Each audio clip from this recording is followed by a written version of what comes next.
He experienced one tragedy after another. If that wasn't enough, he then experienced the ultimate act of betrayal. How could a son do this to his father? Life would never be the same. Yet through it all, he was still able to find peace.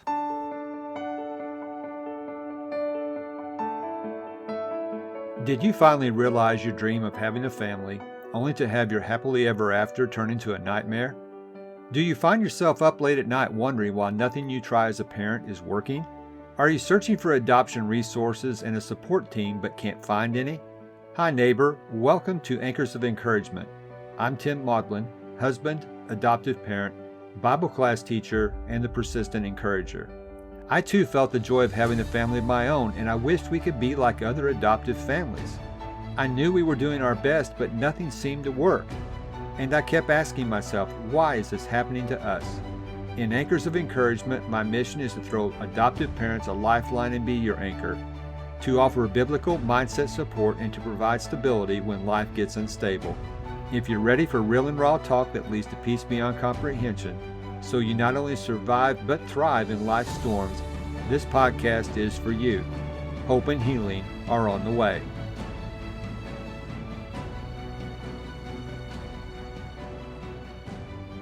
Hi neighbor, welcome to another episode of Anchors of Encouragement. One of the goals I have for the podcast this year is to share more stories with you. I'll get to the story for this episode in just a moment. One of my other goals is for you to hear from other listeners. I want to read a review from Stephanie, who hosts the podcast Mommy's on a Call. Love the encouragement from a dad's perspective. So refreshing to see a podcast by a dad. Often we get advice on adoption from the mom's perspective. So I'm happy Tim is bringing this information with a different perspective. Keep up the good work, Tim. Well, thank you, Stephanie. You don't know how refreshing and what a shot in the arm reviews like this are for me. This podcast is basically me behind a microphone with my dog Ratchet behind me on the floor. It doesn't get much simpler than that. I'm pretty content to work by myself. Always have been. I also consider myself to be an introvert. There was a message that popped up on Facebook this week that just really rings true. It says, I hate the misconception that introverts don't like talking. If you're the right person, we'll talk to you for hours and about pretty much anything. However, it's incredibly difficult to find the right person. So for the most part, we'll probably just stay quiet. That's me. If you were to see me out in public, I'm going to be the one standing off to the side, probably not saying a word. The way I can do this podcast, really the only way I can do this podcast, is to imagine that I'm talking to one person. I'm imagining myself having a conversation with an adoptive parent. More than likely, it's going to be the mom. And if the mom hears something that resonates with her, she will share it with her husband. That's one of the reasons that Stephanie's review meant so much to me, because more times than not, adoptive dads aren't the ones talking about these types of issues. So thank you again, Stephanie. And if you haven't left a review, I would like to encourage you to consider it. I will leave instructions for how to do that in the show notes. Let's get to the story behind today's episode. As I mentioned in the introduction, there was a father who experienced one tragedy after another. And if that wasn't enough, then his son committed the ultimate act of betrayal. But through it all, this father was still able to find peace. Our story comes from the book of 2 Samuel, chapters 13 through 16. The father in the story is King David. And we can read about the first tragedy that happened to his family in chapter 13. David has a daughter named Tamar and a son named Amnon. More than likely, Tamar and Amnon are half-siblings. Tamar is described as being very beautiful. Brother Amnon notices. He proceeds to have inappropriate thoughts about her and manipulates the situation, pretending to be sick and have his dad send his sister to feed him. It's there that he rapes Tamar. The love that he professed for her turns to hatred, and he sends her away. Tamar, in disgrace, goes to her brother's house, Absalom. More than likely, they are full siblings. Verse 21 says, King David was very angry when he discovered this, but he does nothing. Absalom hates Amnon for what he did to Tamar, but for 2 full years, he does nothing.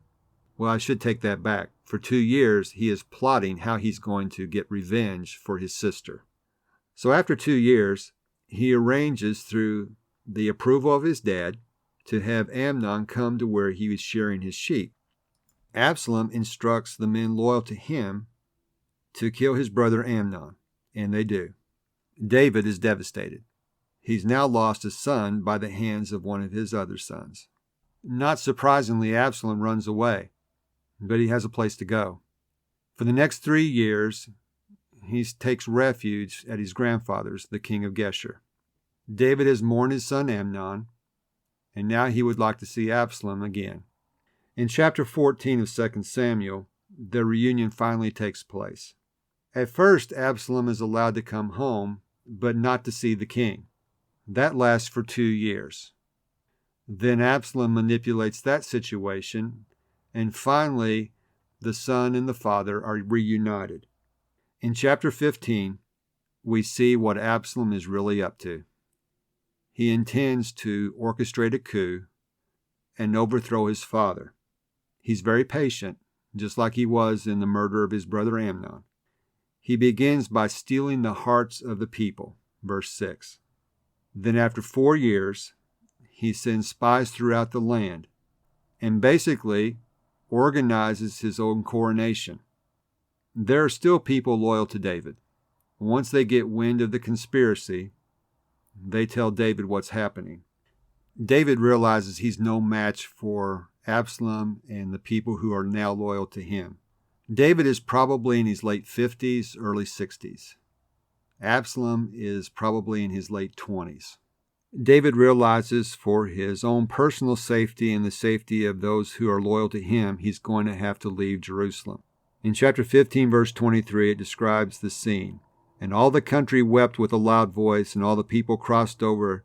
The king himself also crossed over the brook Kidron, and all the people crossed over toward the way of the wilderness. Dropping down to verse 38, it says, So David went up by the ascent of the Mount of Olives, and wept as he went up, and he had his head covered and went barefoot. You can see how discouraging, how depressing, and how humiliating it was for this man of war to be forced to flee his own town.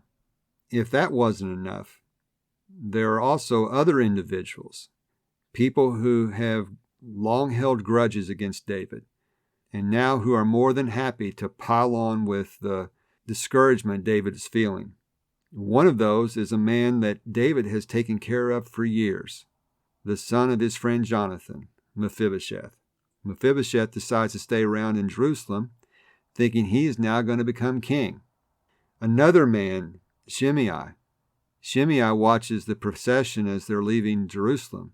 He taunts David and his followers, throws rocks at them, and curses David.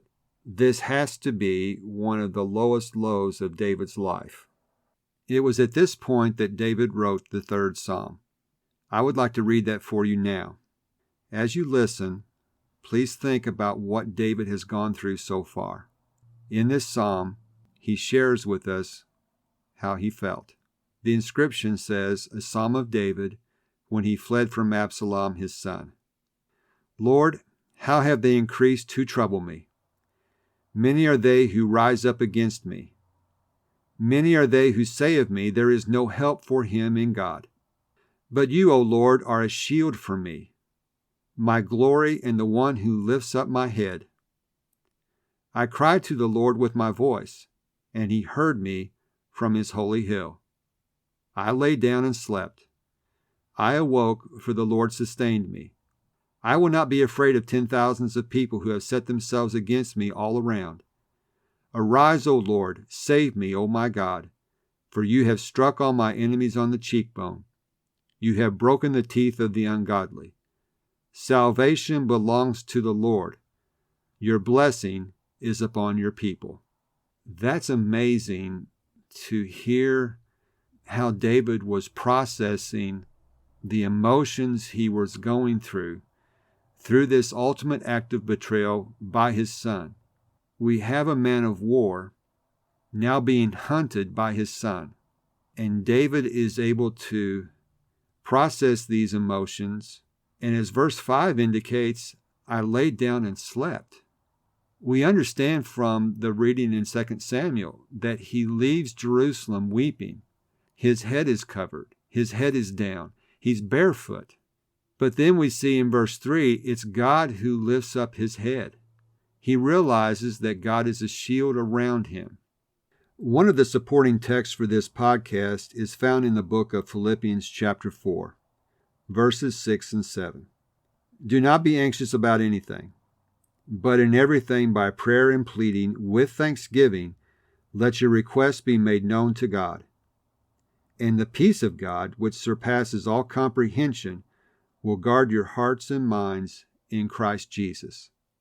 What we see in the third Psalm is David doing exactly what the Apostle Paul tells us to do. Don't be anxious about anything. Think about King David. He's running for his life, and yet he is praying to God. He is pleading with God. He is giving thanks to God. And what was the result? He laid down and slept.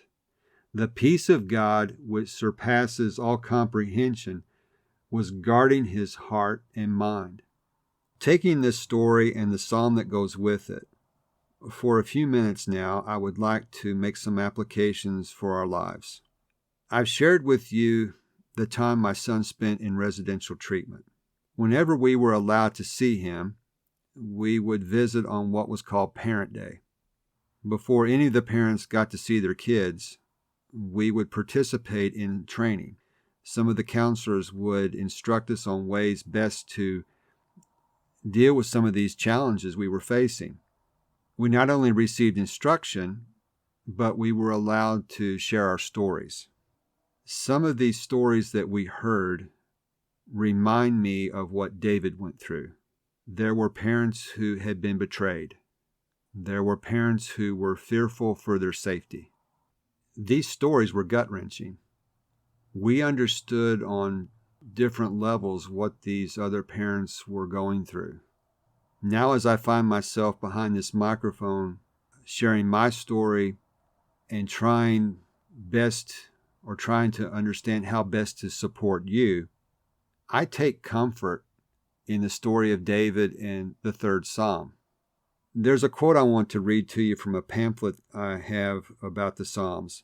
It says, "When pain has robbed us of words and meaning, the Psalms provide us with words to scream to God for help and solace." Let's get to your daily doable and take this one step further. I want to encourage you with pen to paper, pour your heart out, just like David did. Going with the quote that I share so often on this podcast, you can think a feeling, you can speak a feeling, but if you want to touch a feeling, you write. And that's what David was doing for himself. When he wrote the third Psalm, he was touching those feelings. When you apply what David was doing to what the Apostle Paul says in Philippians chapter 4, that we plead with God, and then we give thanks to God, and then he promises to give us peace beyond comprehension. That's my hope for you, that if you will do what David did, if you will plead to God and then give thanks to God, he will grant you that peace beyond comprehension. If pain has robbed you of words and meaning, then use the words of David. Copy this psalm and scream them to God in order to find help and solace. That's all for this episode. I want to thank you so much for joining me. It's my sincere hope that by sharing stories about people such as King David and the psalm that he wrote in response to what he went through, that you will find hope and healing in your life and discover the peace beyond comprehension. Until next time, this is Tim, encouraging you to do what you can now. If this podcast has given you the courage and confidence to face storms in your life, the number one way you can thank me is to leave a written review on Apple Podcasts. Tell a friend about the show. Take a screenshot of this episode and share it in your Instagram stories and tag me at Tim Maudlin. You can also connect with me in my Facebook group, Anchors of Encouragement. So until next time, this is Tim encouraging you to do what you can now.